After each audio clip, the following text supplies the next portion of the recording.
আসসালামু আলাইকুম গাইস, কেমন আছেন সবাই? আজগো আইয়া পড়ছি নতুন আরাকখান ভিডিও লইয়া। আজগো মোরা যাইতে আছি তালতলি ভাঙায়। এই যে দেখেন আইয়া পড়ছি তালতলি ব্রিজের নিচে। আজগো কিন্তু মোরা আইয়া পড়ছি হোর বাড়ি। এটা মোর জামাইরও হোর বাড়ি, মোর বন্ধু বান্ধবেরও হোর বাড়ি, মানে হচ্ছে বেবাক্কের হোর বাড়ি। হ্যাঁ, কেমনে হইলো একটু পরে টের পাইবে নানে। এই জায়গায় যদি লেদা গুড়াগাড়া হয় তো হেই লেদা গুড়াগাড়ারও হোর বাড়ি এইটা। যারা এখনো বিয়া হরে নাই আবিয়াত হেই পোলামাইয়া গো হোর বাড়ি এইডা। সোজা কথা, যারা এখানে ঘুরতে আইবেন হ্যাগরি হোর বাড়ি এইডা। কিন্তু এই হোর বাড়ির শ্বশুর কেডা হেইয়েই খুঁজতে পাইলাম না। বিশ্রাইয়া না পাইয়া মোরা মতো হোর বাড়ি ঢুইকা ঘোরাঘুরি শুরু করলাম আর হ্যার লগে ছবি তুলতে শুরু করলাম। এখানে ছবি তোলার ব্যাপক ব্যবস্থা। ওয়াও, হোর বাড়ির সামনে এত সুন্দর একটা নদী, কি মচৎকার দেখাইতে আছে।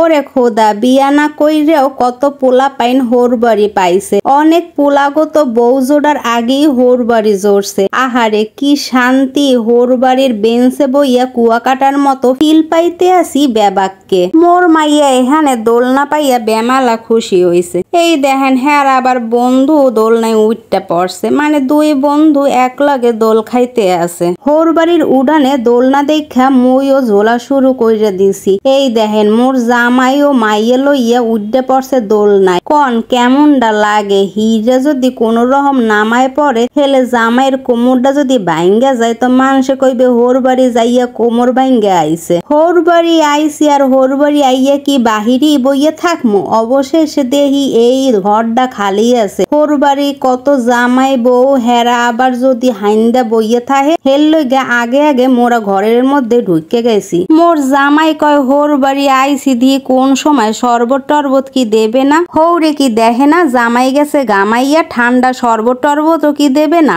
না বইয়া বইয়া খালি গল্প করমু। মুই কইলাম পান জর্দা বিস্কুট চানাচুর তো কিছুই আনো নাই, শরবত কি দেবে? হোর বাড়ি আইলে তো আবার এগুলা নেওয়া লাগে। এই যে মুগো খাওন আইয়া পড়ছে। এইটা আবার কেমন হোর বাড়ি? এই জায়গায় আবার টাহাইদ্যা খাওয়া লাগে, মাগনা খাওয়ার কোনো কায়দা নাই। এমন হোর বাড়ি আইলাম এখন টাহাইদ্যা খাওয়া লাগবে।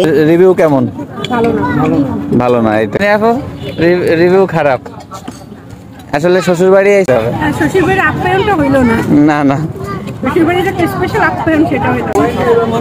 খুব ফালতু বাজে টেস্টি যে রান্না করছে ওনার পাস্তা রান্না সস দিয়ে ভরে রাখছে। কিন্তু মগো কের কাছে খাওন গুলা ভালো লাগে নাই। আইসগো হোর বাড়ি জামাইরা বেশি আইছে, এই লইগে মনে হয় খাওনের এই অবস্থা। খাওন দাওন শেষ কইরা নদীর পাড় দিয়া মোরা হাঁটা শুরু করলাম। একটু সামনে যাইতেই দেখি এখানে শখের হাড়ি রেস্টুরেন্ট। এখানে কিছু ছবি তুললাম মোরা। হোর বাড়ির চারপাশে রেস্টুরেন্টের কোনো অভাব নাই, চারিদিকে খালি রেস্টুরেন্ট আর রেস্টুরেন্ট আর খাওন আর খাওন। হোমনে নদীটা এমন কায়দার মনে হয় সাগর। মোরদারে নদীর সৌন্দর্য এত ভালো লাগছে যা কই আপনাগো বুঝাইতে পারবো না। হোর বাড়ি এত খাওয়া খাইছি, খাইয়া এখন আর আটতে পারতেছি না। একটু বইয়া জিরাইয়া লই। এই আবহাওয়ায় চা না খাইলে কি হয়, তাই মোরা এখানে বইয়া সুন্দর আবহাওয়ার লগে চা উপভোগ করতে আসি। এই জায়গাটা কিন্তু বেমালা সুন্দর, বাচ্চাগুলাও কিন্তু বেমালা আনন্দ পাইতে আছে। মোরা এমন সময় আইছি আবহাওয়াটা এত সুন্দর আছে আর খালি বাতাস আর বাতাস। এই হোর বাড়ি কারা কারা আইছেন কমেন্টস কইরা কিন্তু মোরে জানাইবেন। যাই হোক, এখন সন্ধ্যা হইয়া গেছে। এর মধ্যে দেখি একটা টলার লঞ্চ ঘাটের দিকে যাইতে আছে। মোরা উড্ডা পড়লাম টলারে। আজকের ভিডিওটা এ পর্যন্তই। মোরা নদীর সৌন্দর্য উপভোগ করতে করতে বাড়ি যাই। মনুরা সবাই বেমালা ভালো থাকবেন। আল্লাহ হাফেজ।